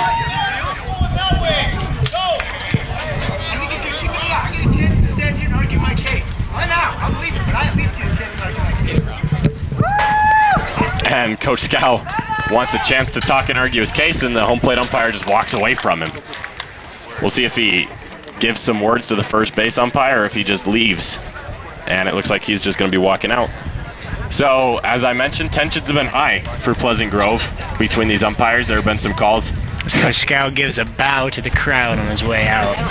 There have been some calls they haven't liked. There have been some decisions made that, might not have been the right decisions. Not some good calls at the plate, not some great safe calls at first base.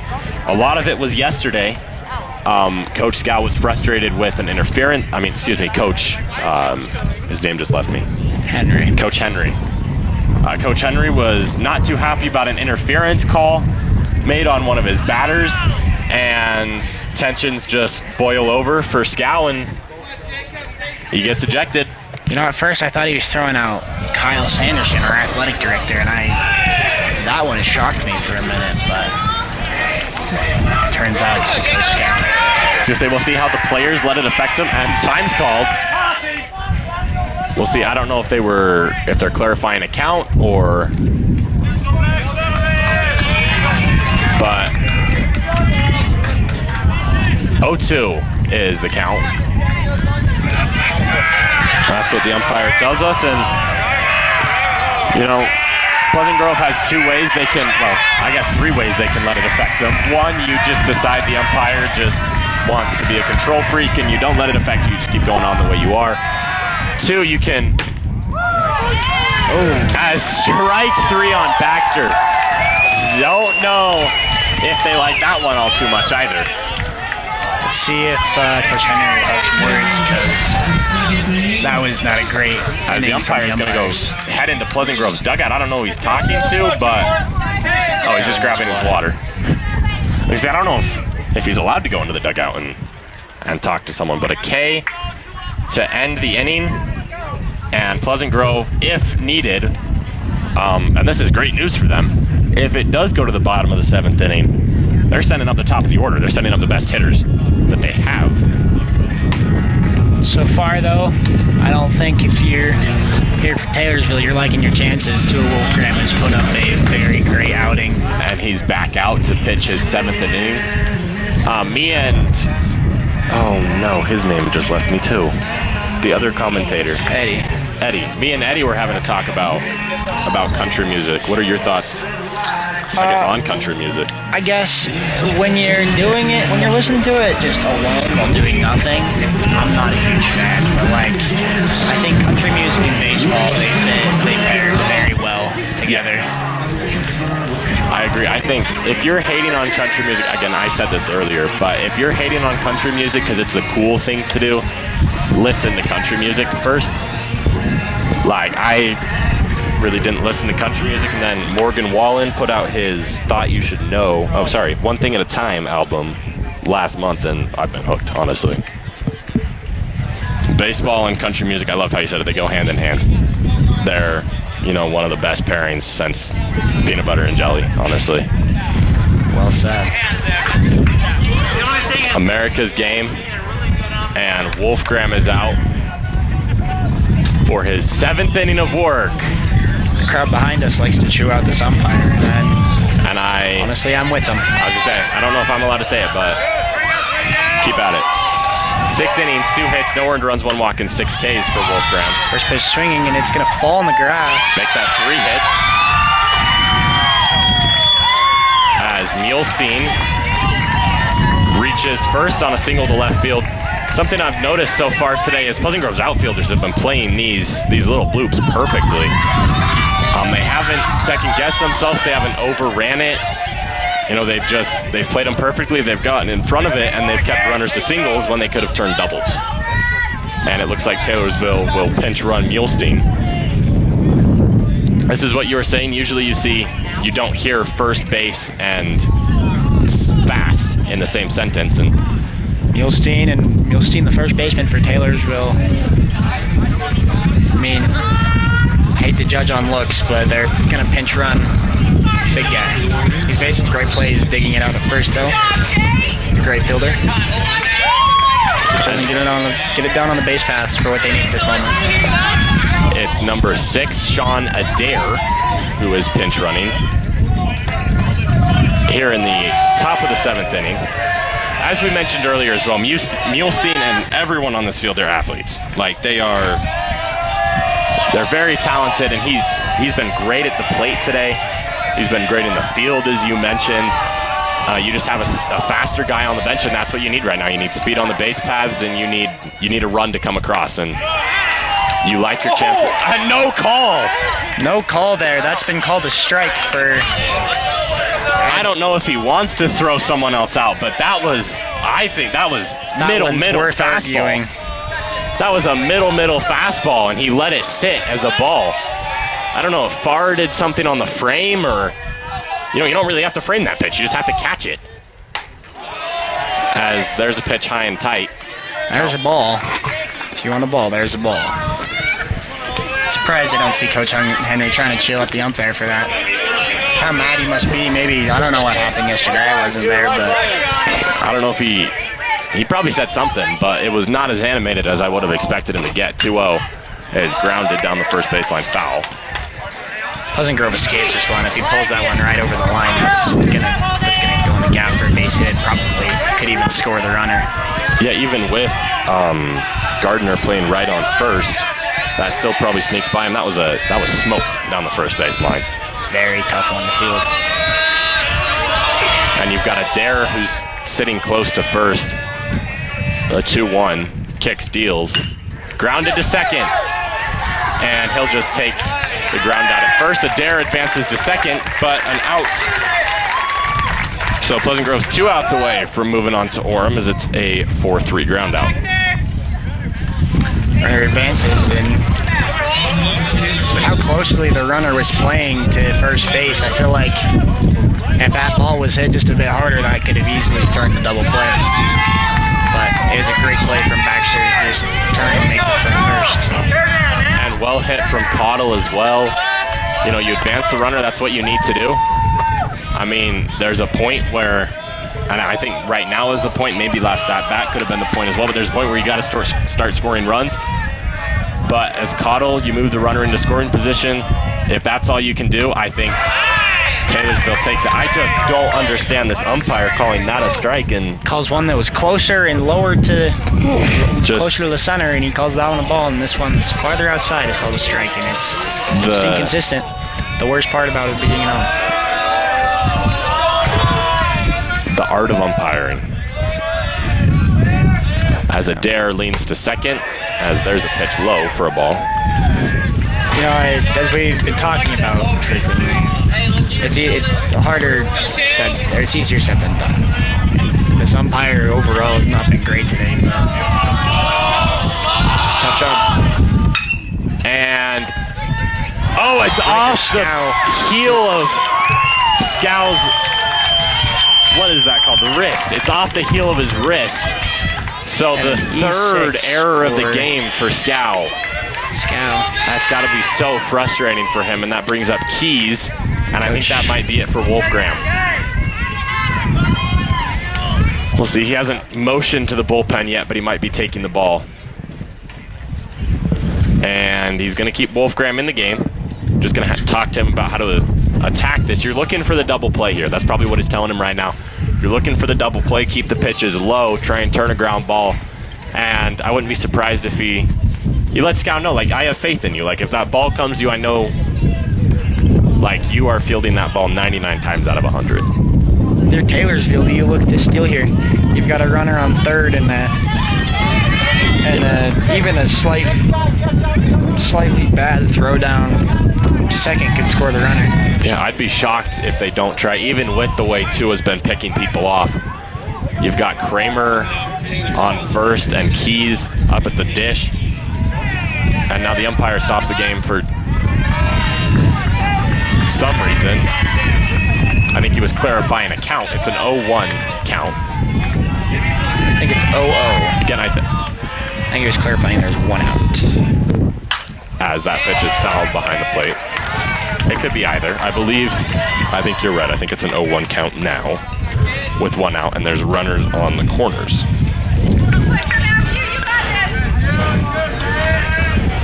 The Keys is up. The last thing, I mean, obviously for Taylorsville, you can't turn a double play. Your season's over if you turn a double play. But for Pleasant Grove, just getting an out here, as time's called, that's got to be so frustrating for Wolfgram. It's getting to the point where that's not, once you hit that stretch, it's not going to be very fun to call time. I think technically time was called right before, I think time was asked for by the hitter right before the windup, but you know, you're not required to give him time. I think he called it too late, but ultimately we'll see if it affects the at-bat. And that one's called outside.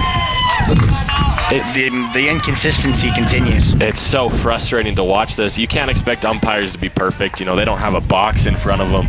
It's not like blitzball where, you know, you hit the frame and it's a strike, you miss the frame and it's a ball, but just consistency is really all you can ask for in an umpire, and I'm fine if there's an umpire who's not giving calls on the edge of the plate. And another. Wow. I'm fine if there's an umpire who's not giving certain calls on the edge of the plate, and maybe he doesn't like it when pitchers throw inside, so he doesn't give the calls, as long as he's consistent. And Tua, this whole inning, has just been nibbling the strike zone, just catching corners, catching edges, just like he should, and he just hasn't been getting his calls, and it's, you know, it's put him in a situation. And that one is a strike. 2 pitches ago, I think he threw maybe the exact same I think he threw pitch. one that was closer. The inconsistency continues. It's a 2-2 pitch with one out, runner on the corners.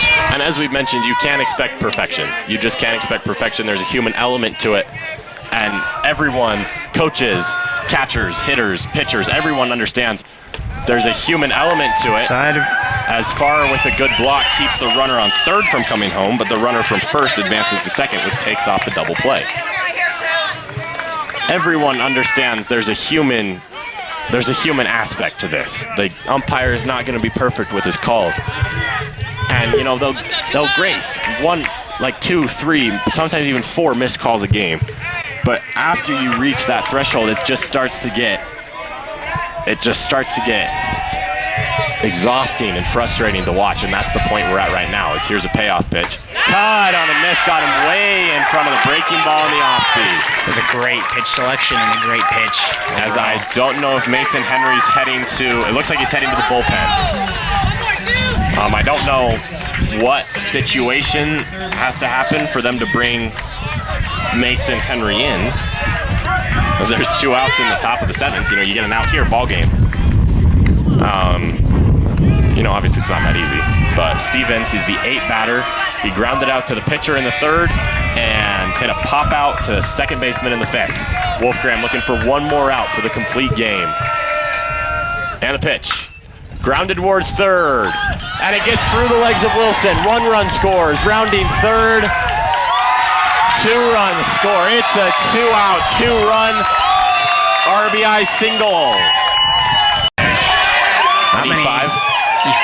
On E5, the second error of the inning. And it's 2-3 now with the runner on first. Pleasant Grove's kind of sitting on the edge now. None of those. Well, can't say none of those, but it's very difficult to argue that any of those runs are on Tua, and neither of those runs will be tacked on as an earned run. They both scored off an error by Wilson, who, again, like it's very interesting to watch this game because neither Wilson nor Scow has really struggled defensively this season.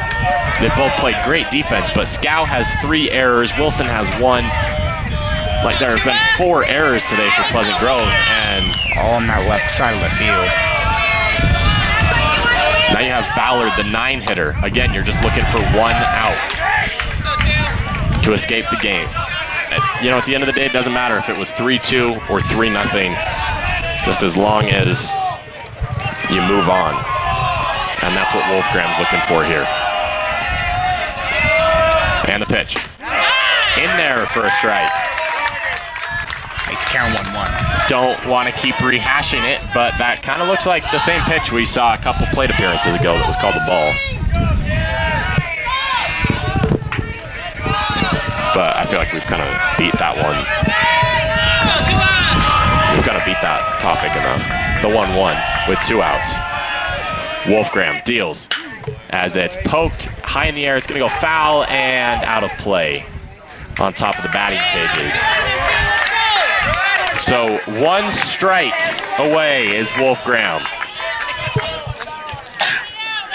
With a runner on first, and they're up a run. 1 strike separates Taylorsville from pushing the game forward and ending their season. It's a 1-2 count for Wolfgram.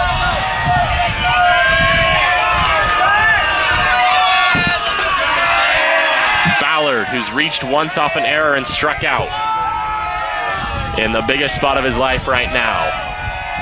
1-2, Wolfgram deals. Foul back. Great battle from the guy here. Good job by Ballard to stay alive, as you mentioned. As a Taylorsville coach, that's a strike if he doesn't make contact with it. Great job to foul it back. That's not his pitch. He knows that's not his pitch. But he reaches his bat out, pokes it foul, and stays alive. He'll get to see another. Here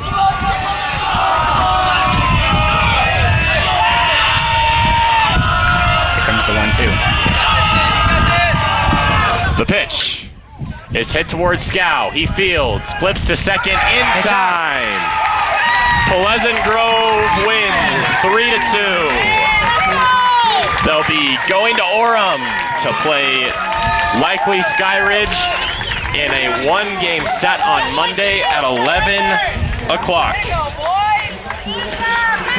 We're unsure about the coverage and if we'll have any for you on PGSN for that game. We don't know, with it being a state playoff game, what they give us, what they let us do. Follow our Instagram @_PGSN to stay updated.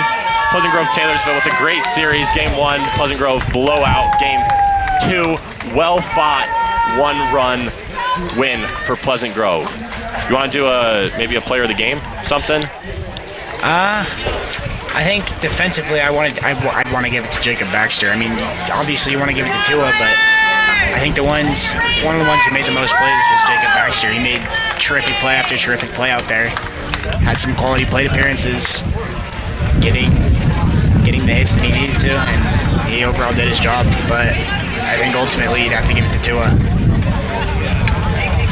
Yeah, I think absolutely Tua's final line.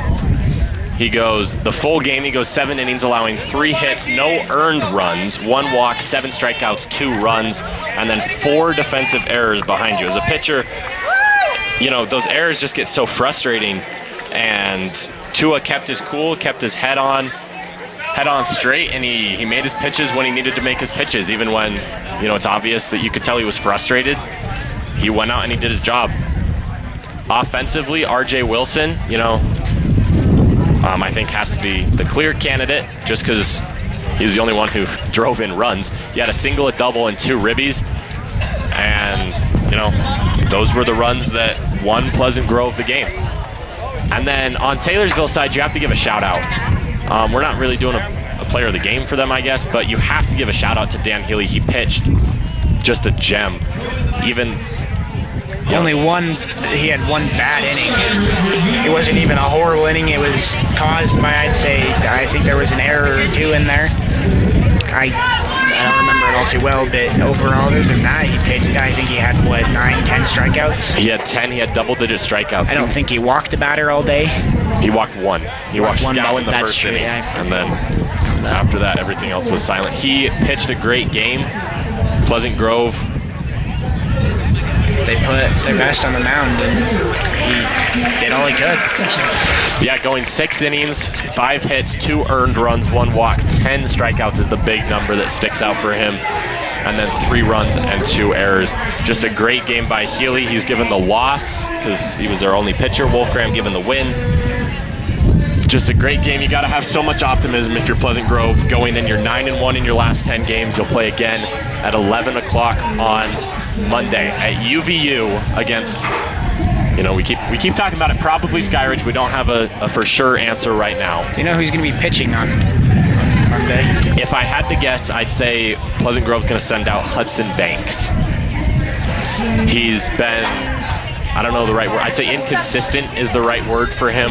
He's had some great games. He's had some games where he's struggled. And, if it is Skyridge who they will face, Skyridge won today 7-2, and Pleasant Grove wins 3-2 today. So against Skyridge at 11 o'clock on Monday. Thanks for tuning into PGSN today.